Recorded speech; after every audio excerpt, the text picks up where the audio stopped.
Well, my dear friends, we only have one more month of 2024 to go, but it's not quite finished on the Star Wars front. Skeleton Crew is just a couple of days away, and here's hoping it's going to be much better than the content we've received this year so far. I'm pretty optimistic. I've been covering the latest on that front, and later in the video we'll be looking at a crazy new article about Star Wars 2024 in review. I have a lot to say on the matter, and I think some of it is preposterous. But first, I'm super excited for 2025. Andor Season 2, we're probably going to get our first Mandalorian and Grogu trailer at Star Wars Celebration.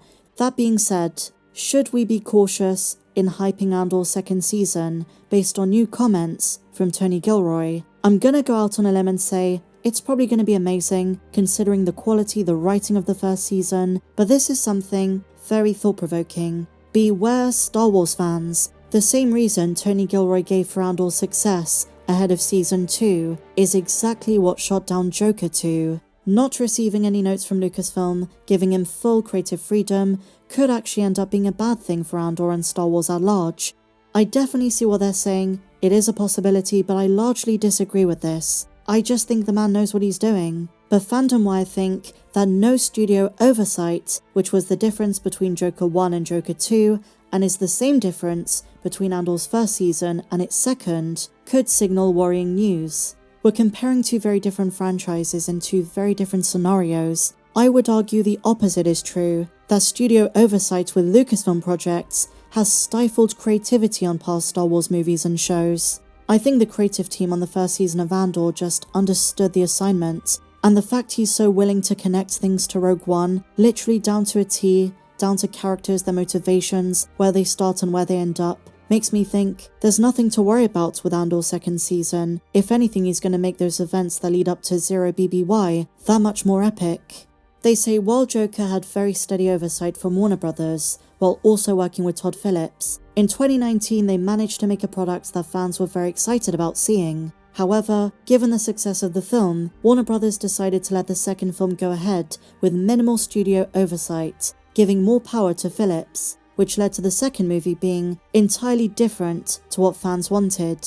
They say there are concerns that something similar could befall Andor, but I don't think it's the same situation, guys. This is Lucasfilm, this is Star Wars, they're not turning Andor into a musical, they've not hired someone like Lady Gaga. Spoiler warning, but because Andor leads straight into Rogue One, there probably won't be a weird experimental ending to the season the same way Joker 2 ended, so I can't imagine Tony Gilroy's gonna fumble it. And when he says he had more freedom, I don't think there was literally no oversight. So while I disagree, I do appreciate articles like this. I love thought-provoking Star Wars discussions. They're important to have, especially for projects that are so acclaimed. I'm pumped for more Luthen, pumped to see the start of the Rebel Alliance. But moving on, following Thanksgiving, fans have applied it to the galaxy far, far away and are listing things they're thankful for. And this piece is titled, 5 Things to Thank Star Wars for This Year.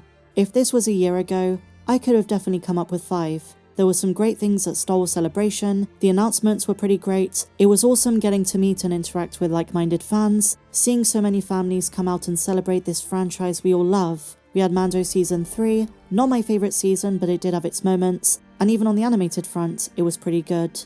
As for 2024, it's pretty difficult from where I'm sitting to find 5 things to be grateful for in the Star Wars franchise. So then I got to thinking, well, what have we had in 2024? The only live-action show was extremely controversial. I guess we did have The Phantom Menace's 25th anniversary, which was pretty great. But for me, the highlight was The Bad Batch's final season. I really enjoyed it. It was so fun breaking it down, seeing Omega all grown up, and I can't wait to see her again, as well as the other characters in a future project. But incredibly, The Bad Batch didn't make the list. We also had Tales of the Empire. It may not have been as great as Tales of the Jedi, but I was happy to see the continuation of Barriss Offee's story. More Morgan Elsbeth, and more Thrawn. But the thing that really shocked me is number 1 on this list is The Acolyte. I get whoever wrote this article is a fan of the show, but let's set aside all of the criticisms of the show itself. It was so bad for the Star Wars fandom. I've never seen us so divided, so bickering, so tribal and so disheartened. People like to say Obi-Wan was the final nail in the coffin, or The Last Jedi. But trust me when I say, before The Acolyte, there was still plenty of fans with so much hope for the future of Star Wars, and this did so much damage. I mean, even if you're someone who liked the show, can you really say it was good for the Star Wars brand, for the IP, for Star Wars fandom, which has been in desperate need of reparation for years? The article says this: a young friend recently asked me if I'd watched The Acolyte and what I thought of it. I told him that I loved it so much that I'd written about it 24 times. And listen, if it was for you, if it was your cup of tea, that's great. But really, the Star Wars highlight of 2024 and the Bad Batch Season 3 doesn't even make the list? I suppose it's subjective, but the Bad Batch's third season did so much to advance possibilities for future Star Wars stories than anything else they released this year. And I think what's really disappointing for me is how excited I was for the show in advance. I don't know if you guys remember this, but I'd been talking about the show pretty much since 2021. A Sith-oriented series in a brand new Star Wars era. And when the show dropped and I was criticizing it, I wasn't taking joy in the show's failures. It was a lament. I wanted this show to be good. And I want to address something kind of personal. After The Acolyte dropped, I received a lot of comments, a lot of people reaching out on social media and saying, "You've changed. The way you talk about Star Wars is different. You're no longer positive. You've turned to the dark side." That's what people said to me, and it really hurt, because what I was really truly experiencing was a form of mourning. Star Wars means a lot to me, and to some people it might sound ridiculous, the level of passion that I and many Star Wars fans have. But what those people don't realize is that to many of us, Star Wars was an escape. The universe George created, we resonated with. We found a home in the fandom, in those stories, in those characters. And if you have any experience like I did growing up, being picked on for liking Star Wars, maybe you weren't the cool kids, maybe you weren't the in crowd, and you found something that spoke to you and gave you hope. To fall out of love with that, in a very small way, because don't worry, I still love and adore Star Wars, my passion for it will never die, but to feel like something you had such hope in just isn't for you, that can really suck, and that can hurt. And this isn't anything new. I see stories of fans who've had this for The Force Awakens, The Last Jedi, The Rise of Skywalker. I guess I just felt that disappointment much later than a lot of other fans, because I was still on board with so much of what Disney and Lucasfilm were doing.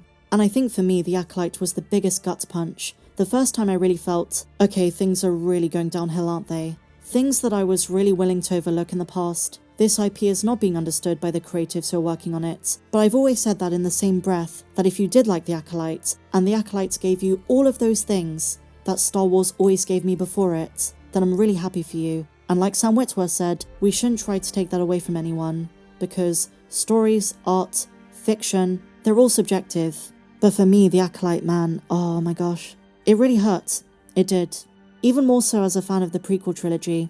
You know, growing up, consuming everything about Qui-Gon, Obi-Wan, Shakti, Yaddle, all the major ones of the Council and the minor ones, always thinking, what were the Jedi before them like? Are they upholding those same kind of values? I'd played Knights of the Old Republic, so I had an idea of the distant past, but the time period and the decades before the Phantom Menace were always very intriguing, even more so when we watched Attack of the Clones, the scene with Joe Castanew in the archives, and the statues of the Lost 20.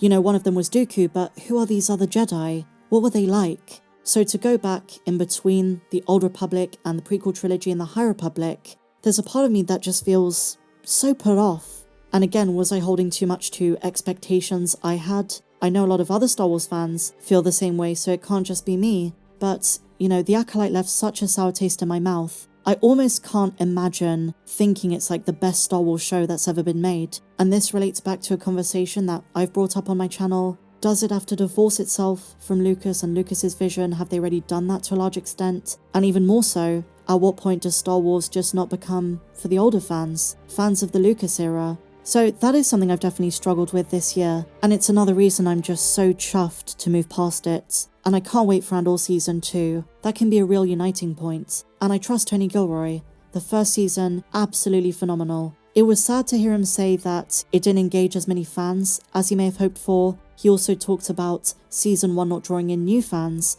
who weren't necessarily Star Wars fans beforehand, because he wanted to offer them something different. Well, I think when Season 2 comes round, word of mouth is already doing its job for fans who haven't seen the first season.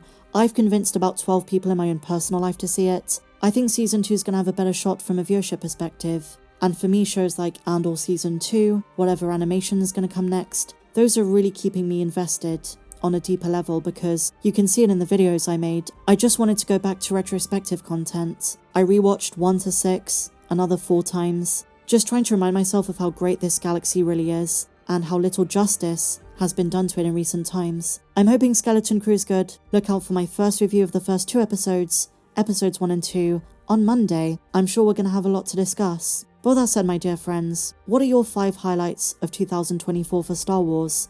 I want to know. And if you enjoyed this one, please be sure to give me a big fat thumbs up, subscribe if you're new, check me out on socials, and may the Force be with you, always.